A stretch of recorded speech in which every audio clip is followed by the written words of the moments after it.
Welcome to the community of the Word. I mean, we are just so incredibly glad you're here with us for today's deep dive. We really are. It's great to be here. Yeah, and for those of you joining us, you can kind of consider this a dedicated space to um, unpack and really remember and meditate on the recent Sunday sermon delivered at Hong Kong Cheil Church.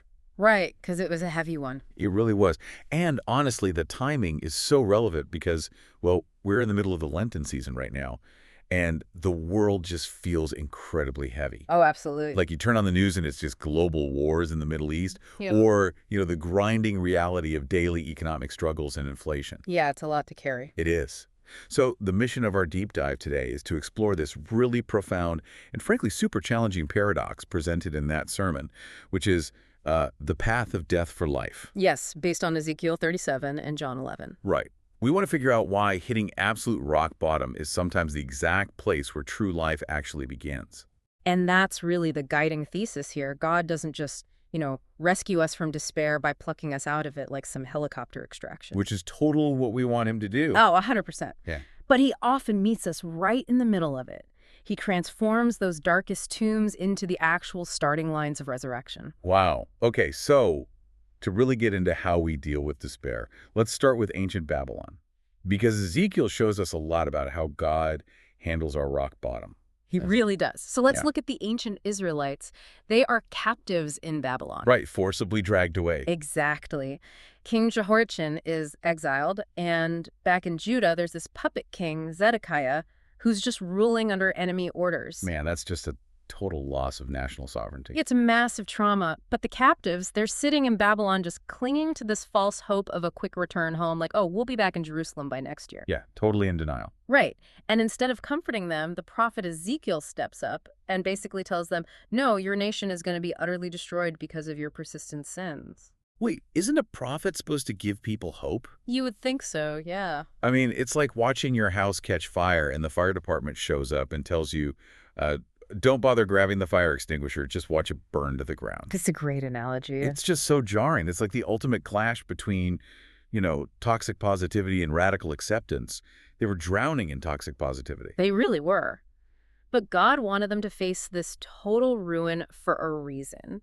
If you look at Ezekiel 37, verse 11, the people say, our bones are dried up and our hope is gone. Just total devastation. Absolute devastation. But this complete destruction wasn't just punishment. It was a completely necessary crucible. How so? Like, why is destruction necessary? Well, once they were stripped of their nation and their physical temple, they had to internalize their faith. Sitting in the ashes of that false hope, they finally began compiling God's word. Oh, wow. So that's how the Old Testament starts taking shape. Exactly. They formed local groups, they truly repented, and they built an enduring identity based on the text. True hope could literally only be built on the ashes of their false hope. That is just incredible.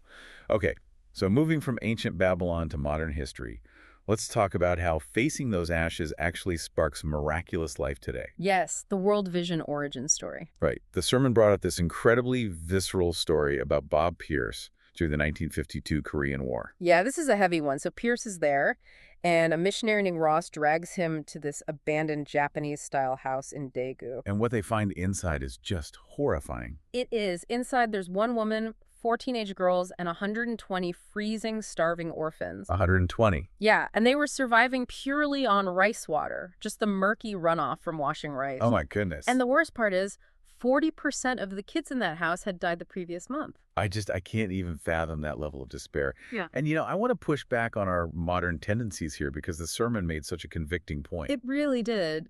Today, we hear about wars, and our first instinct is to look away. We worry about how it affects our supply chains or inflation or, gas prices. Right, it becomes a macroeconomic problem. Exactly. We'd way rather read about BTS or check our stock apps than actually look at human suffering. So why is it so crucial that we force ourselves to look at that ugly, painful reality? Because Pierce didn't look away. When you insulate yourself, you completely miss where God is working. Pierce faced that absolute despair, took it into his own chest, and he prayed this amazing prayer. What did he pray? He said, if no one else is doing this, shouldn't I? Wow. If no one else is doing this, shouldn't I? Yeah. And that single moment of refusing to look away birthed the global charity world vision. That's staggering. Out of a house of death comes millions of lives saved. Exactly. When we share in the despair of others rather than hiding in our comfortable routines, we step into the exact space where God's life-saving work happens. Okay, so if a human like Bob Pierce can step into a house of death to bring life, how much more does the creator of the universe do the exact same thing? Oh, immensely more. And that brings us perfectly to Jesus and Lazarus in John chapter 11. Right, so Jesus hears that the one he loves is deathly sick. Yes. And surprisingly, he intentionally delays his journey for 2 full days. Wait, he just stays there? He just stays put. By the time he finally arrives in Bethany, Lazarus has been dead in a tomb for 4 days. Honestly, playing the skeptic here, that just feels a bit cruel. It does feel that way to our modern minds. Right. I mean, if you have the power to stop your absolute best friend from dying, why on earth would you wait until the family is completely shattered by grief? Because Jesus was waiting for the reality of death and absolute despair to fully set in. In John 11, verse 15, he says something amazing. He says, "For your sake, I am glad I was not there, so that you may believe." I'm glad he wasn't there. That is wild. It's because he needed to demonstrate that death is not the end.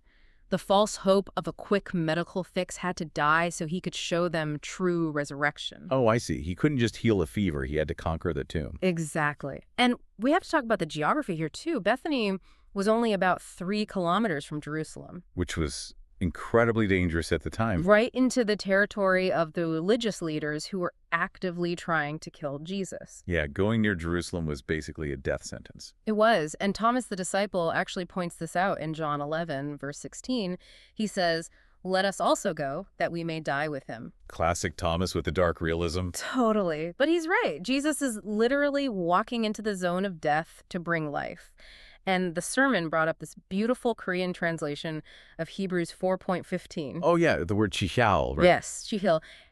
It means Jesus didn't just sympathize in his mind from a safe distance. He bodily, physically entered into our pain. He didn't just send good vibes. He literally walked into the danger zone. He walked into the zone of death, stood in front of that rotting tomb, and wept physical tears.